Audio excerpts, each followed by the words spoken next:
Some gamblers think a game of chance can be affected by superstition, strategy, or even money. This isn't the case when it comes to slots. We talked to Division of Gaming Enforcement Head Eric Weiss to get an insider's look at the DGE Slot Lab and help make us bust some myths that lots of gamblers live by.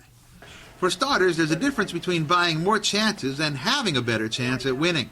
The more money you put into a machine for one spin doesn't actually increase your odds of winning for each credit. You still have the same percentage of winning. The balance just ticks down a lot further with each spin of the reel. Ever hear someone say this machine is due to hit because it hasn't hit so long?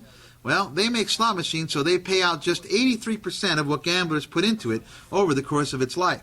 This doesn't mean every dollar you spend would earn you 83 cents.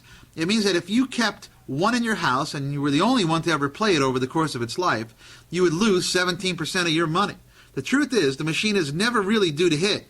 It may randomly do it if you're lucky, but don't bet on it. If rigging a machine like Brad Pitt in Ocean 13 was your biggest fantasy, then it will probably stay that way. The truth is, systems can't be developed to beat slot machines for the very same reason slot machines are so profitable for casinos. The machine calculates winnings with random numbers constantly turning, but they aren't rigged against you because the odds never change. Unfortunately for most players, what they consider rigged is a machine taking $20 in one spin, which leads to an important piece of advice: don't drink and spin.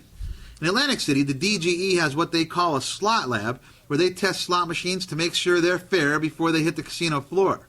Here, experts test the random generator inside each machine to make sure the numbers don't come back in a predictable pattern.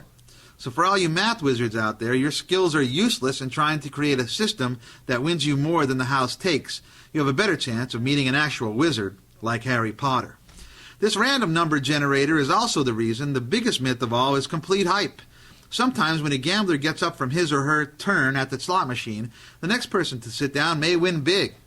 Many think, had this first guy stayed for one more spin, it would have been his jackpot. That couldn't be more wrong. The random generator is constantly spinning and picking numbers every millisecond, so by the time the next guy sits down, the machine has gone through thousands of other possibilities. So next time you get up, don't get too worried that you might be missing out on that jackpot. The bottom line is, you may be spending a lot of brain power trying to figure out something that can't be figured. The best advice is to just have fun, and hopefully you'll walk away with some additional cash.